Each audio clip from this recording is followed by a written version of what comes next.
He had no business in LA at that time. We all knew that. Why would Puff rent studio time? Those cars was rented. So to put those stickers on there, you defacing the property. He said that this went and got his own deal. Look at the balls he had. He went and got his own record label, his own deal. Somebody wanted to know, yo, if y'all gonna get big, you go to the car with the stickers on it. Brace yourselves, folks, because explosive new evidence has just come to light, and it's absolutely scandalous. Believe it or not, the tragic demise of the legendary Biggie Smalls was not a random act, but a meticulously planned accident, masterminded by none other than Bad Boy Records. Prepare to have your world rocked, my friends, because reports are now unveiling a shocking truth. The late Notorious Big's very own car was intentionally targeted. Get ready for the juicy details as I unravel this tantalizing tale for you. Gene Deal spilled the beans that those cars were adorned with a plethora of eye-catching stickers. Now, you might think it's a trivial tidbit, but it's a smoking gun, my dears. Apparently, these cars were rented, and guess what? It's strictly against policy to slap stickers all over them. Can you say major red flags? But wait, it gets even juicier. Gene Deal dropped another bombshell, alleging that only one group could have possibly tampered with those rides, the street team hired by Bad Boy Records themselves. He insisted that they were the only ones with the golden opportunity and access to plant those incriminating stickers. And guess what? Puff Diddy's car was completely sticker-free, adding a splash of suspicion to the mix. Go to the car with the stickers on it. They should have had better security. I asked them, let's hire some more security. They refused to hire more security. While the investigation into Biggie's tragic case unfolded, the head honcho of security let slip a tantalizing hint. He vaguely alluded to some mysterious tasks entrusted to the street team, but he conveniently kept the details under wraps. How mysterious, right? But hold on to your hats because things are about to take a twisted turn.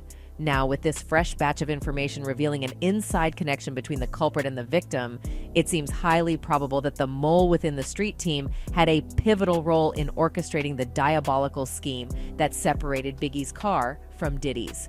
Gene has garnered support from fans who agree with his theory. In fact, some fans have even shared their own psychic opinions on why the stickers were deliberately placed on the wheels. One particular fan wrote, "I always thought that was odd when I saw the Think Big stickers on the wheels of the Suburban. In the 90s, whenever you did street team promotion, you always wanted the biggest signs possible. You would have wanted people wearing big t-shirts, big posters, flyers, etc. When it came to vehicles, you did a wrap. If you couldn't afford a wrap, you did a magnet decal. Either way, the artwork was always at eye level, door, and windows. The problem with putting the promotion stickers on wheels is that no one is looking down. They're too small, and when the wheels turn, it'll be upside down. No one can read. Those stickers stuck out to me, too. No lie." A second fan added, "Don't think for 1 minute that Diddy didn't know that those stickers were put on the vehicle Biggie was driving in. Anything that goes down in Bad Boy's crew organization, Diddy is well aware of it beforehand." Meanwhile, Gene also revealed that Biggie was fully aware that Diddy had been swiping some serious cash from his pockets. But here's the twist. Biggie himself was no angel either. Yes, my dears, it seems like there was a double dose of thievery happening within their so-called friendship. Talk about betrayal of the highest degree.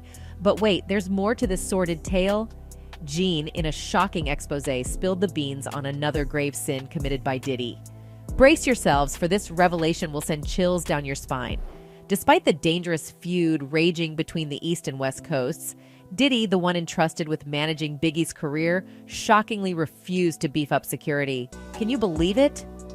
This was negligence of the highest order. What's more, Gene pointed fingers at yet another individual who he believes was in cahoots with Puffy, working hand in hand to execute the dastardly attack. According to Gene's daring claims, he personally warned a member of Biggie's entourage to stay far away from Puffy's designated route. And guess what? This person, none other than D-Rock, promised to heed Gene's words of caution. But alas, fate had other plans in store. In a shocking twist of events, D-Rock betrayed his own word and steered Biggie right into the heart of that ill-fated after-party at Peterson Museum. But here's where it gets even spicier. Gene suspects that D-Rock wasn't acting alone in this treacherous betrayal. Oh no. According to his speculations, Diddy himself had a sneaky hand in the whole affair. To support his claims, Gene dropped a bombshell by sharing the revelations made by Kirk Burrows. Apparently, Biggie was initially scheduled to jet off to London with Kirk. But in a twist of fate, Gideon D-Rock managed to persuade the late rapper to ditch the London plans and attend that notorious after-party instead. While the statements made by Gene may be considered controversial, it's important to note that they do not hold any legal weight at this point. However, it seems that Gene is not yet done spilling the tea. Believe it or not, Gene has previously exposed a stunning truth that will make you question everything. Despite having a security team consisting of 7 to 8 individuals, the majority of them were shockingly unarmed. Can you believe it? This mind-boggling disclosure raises serious doubts about the level of protection provided to Biggie on that fateful night. Now, many of you might be scratching your heads and wondering why, oh why, in the midst of the explosive feud between the East and West Coasts, were Biggie's security personnel not carrying any firearms? Well, according to Gene, the answer is quite simple. It all came down to the employer's orders. And let's face it, we all know who that employer was, don't we? It's becoming increasingly evident that there were some major security blunders on that fatal night. Gene shed light on the fact that everyone involved knew about Biggie's health condition. They were well aware that he couldn't run or defend himself in a dangerous situation. So, logically speaking, the absence of armed guards simply does not make any sense at all. Gene made it abundantly clear that he doesn't believe Diddy ever genuinely cared about Biggie. In Gene's opinion, Diddy was only interested in Biggie's talent and had signed him to his label in order to promote his own success. After all these details, you might wonder why Diddy was after Biggie when Biggie was scouted by Diddy himself. We all remember the infamous feud between the Crips and Snoop Dogg, right? Well, according to Gene, it was Biggie who instigated it. And as for Diddy, he was too afraid to confront any beef head-on, so he took matters into his own hands and eliminated the source of the problem. But let's not forget the fact that Big was about to leave Bad Boys. Maybe he was panicking at the thought of losing his pedestal in the music industry. These conclusions have evoked different types of reactions from the public. Some believe that Puffy wanted to be at the top, so he conspired to remove Biggie, who is far more talented than him. We all know that nothing ever comes out of being an association with Diddy. His toxic work ethic didn't go unnoticed by his fellow artists. In an interview with the Breakfast Club rapper, 50 Cent spoke on Diddy's history as a solo artist and is still confused by why any artist would want to be associated with the current head of Revolt TV. Puffy might be the destination for anybody going nowhere, said 50 Cent. Nobody survived him. Even Mace foisted out his reservations when he worked under Diddy for some time. Recently, in an interview with $1 Million Worth of Game podcast, the Mo Money, Mo Problems artist asked what went down between him and his former label boss. I never got paid what I was worth, and I never got the respect I was worth. So this disdain that I got for Puff is more like you trying to keep me here.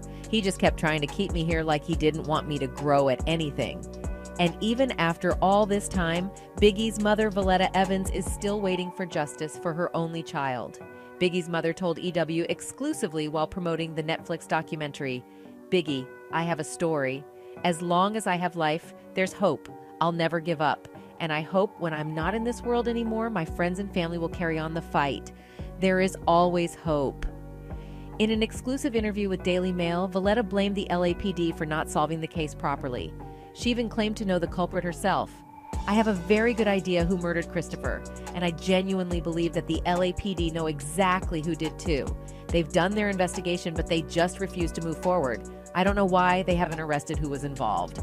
It seems to me that it's one giant conspiracy and someone is definitely being protected somewhere down the line," she said. As the investigation into Biggie's murder remains unsolved, Valletta, who is the executor of Biggie's estate, is coming to terms with the fact that she may never find closure for her son's tragic and senseless death. It's a heartbreaking reality that many families of murder victims face, and our thoughts are with her during this difficult time. Anyway, that's all for today, folks. Bye.